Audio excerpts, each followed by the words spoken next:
Hola, mi nombre es Mercedes Díez. Voy a entrevistar a Javier de Santiago Guerbós, que es profesor titular Universidad acreditado a cátedra por la Universidad de Salamanca y es miembro del proyecto de investigación denominado Proyecto Persuasión, que a su vez es un proyecto coordinado con el proyecto Emoción y Lenguaje en Acción, la función emotiva evaluativa en distintos textos y contextos dentro del mundo del trabajo. Esta entrevista es parte del módulo 9 que está dedicado a la persuasión y en concreto a la expresión de la emoción con una función persuasiva. El profesor de Santiago Guerbós, experto en el campo de la persuasión, siendo sus publicaciones más relevantes sobre el tema Principios de comunicación persuasiva, publicada la segunda edición en el 2012, y Comentarios de textos persuasivos en el 2008, ambos publicados por la editorial Arco Libros. Son dos manuales sobre la persuasión con explicaciones muy accesibles y con ejemplos muy ilustrativos del fenómeno de la persuasión, sobre todo del lenguaje político y publicitario, que evidentemente recomendamos para todos aquellos que quieran ahondar un poco más en el concepto de la persuasión que tratamos en este módulo. Tenemos hoy al doctor de Santiago para que nos hable un poco más sobre la persuasión como complemento a los asuntos tratados en el módulo 9 del presente MOOC. Javier, ¿cuáles son, en tu opinión, los principios generales que subyacen al lenguaje persuasivo? Bueno, el lenguaje persuasivo es un lenguaje básicamente emocional, con lo cual, digamos que si tuviéramos que señalar principios básicos, serían la selección léxica, la selección icónica, cualquier tipo de mensaje que pueda transmitirse a través de cualquier medio, como puede ser el olor, como puede ser el oído, como puede ser el oído, la música a través del oído, etcétera, etcétera. Es decir, cualquier tipo de mecanismo que sea capaz de transmitir algún tipo de información con el fin de persuadir al interlocutor. ¿Se puede considerar que estos principios son universales o tú crees que varían dependiendo de la lengua y la cultura?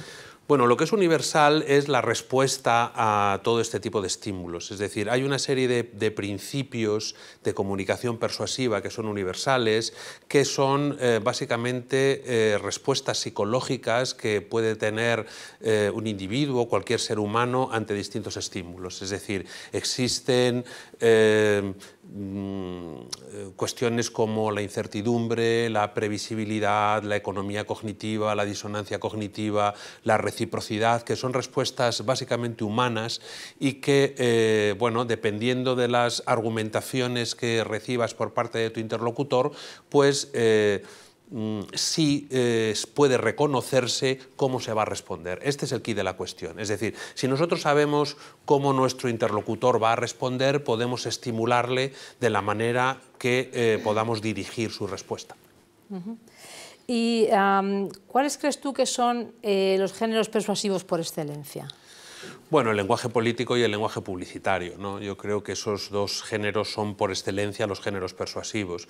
Luego, bueno, la lengua comercial, pero la lengua comercial forma parte un poco también del lenguaje publicitario, ¿no? Yo creo que ahí, en esos dos campos, son donde más se ha investigado sobre comunicación persuasiva y es donde está la base de todos los conocimientos que yo creo que tenemos hasta ahora.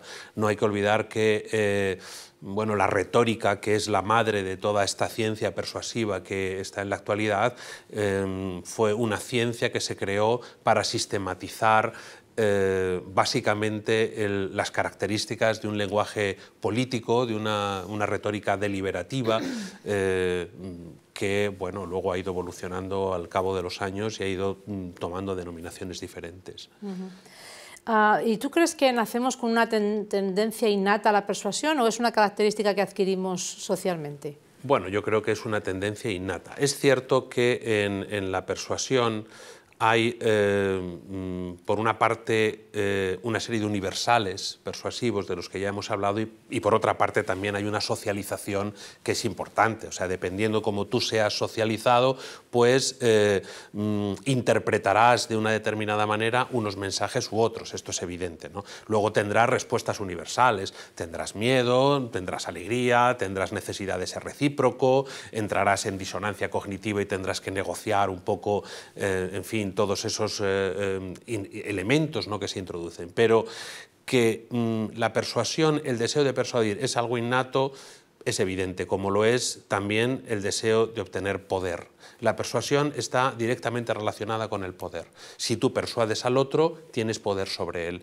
Y no hay más que ver a los niños con sus padres para comprobar cómo desde pequeños ya saben qué instrumentos tienen que utilizar, qué palabra tienen que manejar, qué argumento tienen que utilizar para intentar convencer a sus padres para llevarlos al cine, que les compren unas chuches o que les compren la Play. Es decir, es evidente que todos inconscientemente, porque esto también es importante, tenemos capacidad de persuasión, ¿no?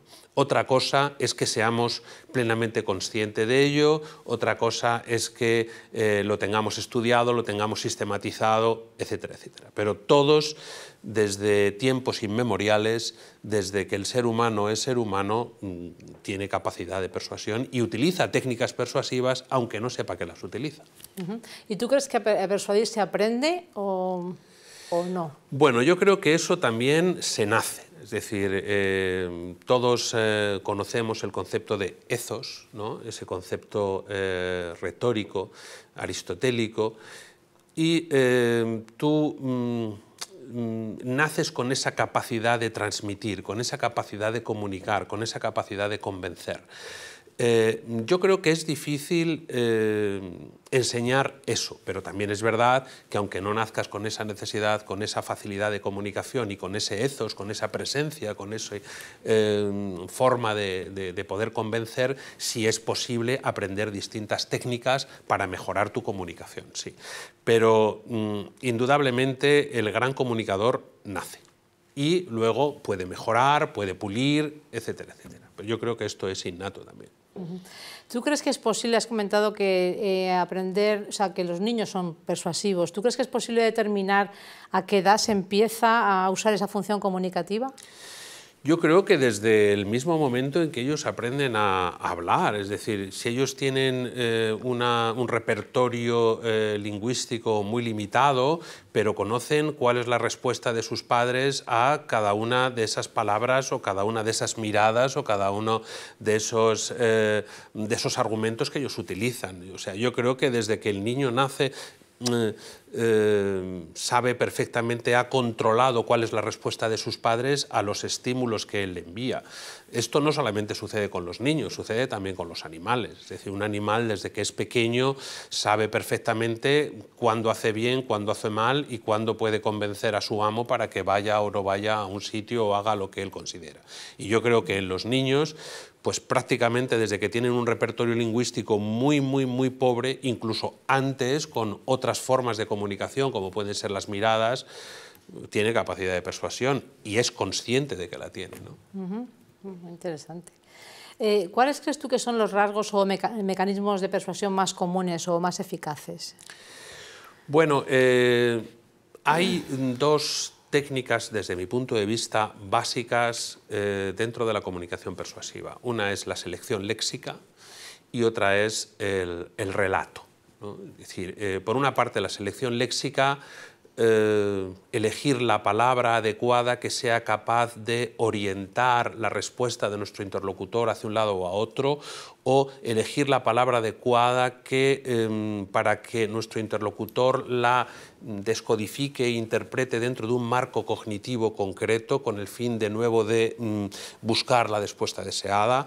Y la selección léxica es fundamental porque puedes orientar perfectamente la respuesta de tu interlocutor y por otra parte también tiene mucho éxito el formato narrativo con que puedes envolver cualquier argumento publicitario, cualquier argumento político. ¿Y por qué es importante el formato narrativo? Pues porque desde que nacemos precisamente estamos educados en ese formato, lo descodificamos con muchísima facilidad.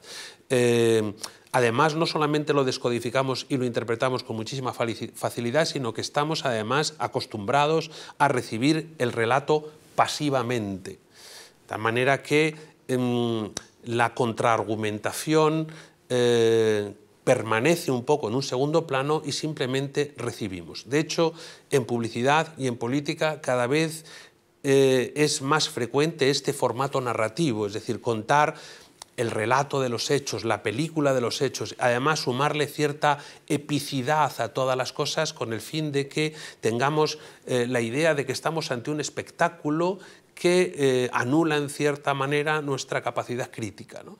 Yo creo que estos dos factores, lo que es la selección de las palabras y lo que es el formato narrativo, donde los hechos se suceden como si se tratara de un cuento, como si se tratara de una película, cuando tú ves un anuncio publicitario y siempre hay una serie de personajes que tienen determinados acontecimientos que van sucediendo en los 20 segundos que dura un anuncio, tú inmediatamente adoptas el modo de descodificar relato y te sumerges dentro del relato que te proponen, ¿no? Para mí eso es de una eficacia impresionante. ¿Y tú dirías que este recurrir al relato es como recurrir a nuestras emociones? Bueno, claro, es decir, los relatos que que estos creativos, que estos creadores de mensajes persuasivos proponen siempre son relatos emocionales, porque el argumento que plantean es un argumento emocional, porque la estructura es emocional, porque los personajes se identifican con lo que somos nosotros. Ves anuncios de Casa Tarradellas, ves anuncios donde hay una familia a la que le pasan cosas, donde los hijos se emocionan igual que te emocionas tú, y entonces, o sea, indefectiblemente tú te proyectas sobre ellos, ¿no? Y además, lo que sale en televisión con ese formato de relato, pues entonces pasa a ser creíble, pasa a ser aceptable y pasa a ser asumible.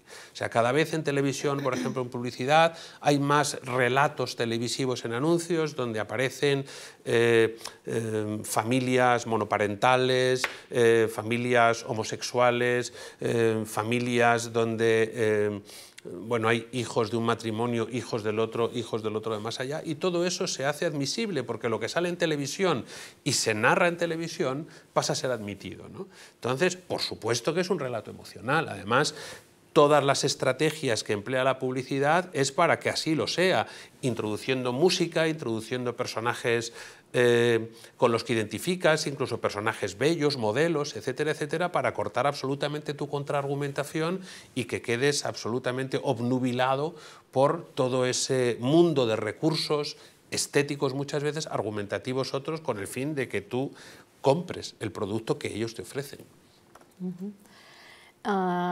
Y por último, te querría preguntar, bueno, hemos comentado al principio que formas parte del proyecto de investigación sobre la persuasión. ¿Cuál crees tú que es la aportación más relevante de nuestro proyecto? Bueno, la persuasión, como decíamos, se dirige a distintos centros de comunicación, ¿no? El lenguaje político es un centro fundamental, el lenguaje publicitario también, pero no solo, existen lenguajes persuasivos dentro del mundo de los negocios y ahí es donde nosotros estamos intentando hacer una investigación para ver cómo funcionan.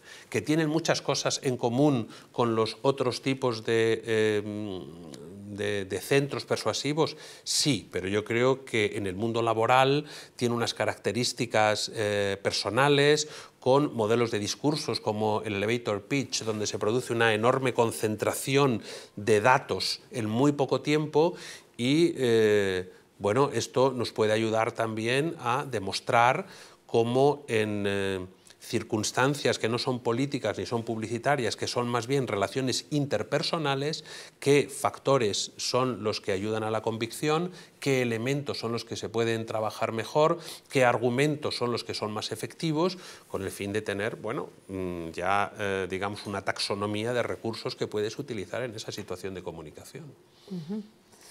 Bueno, pues eso es todo. Muchas gracias por tus observaciones, Javier.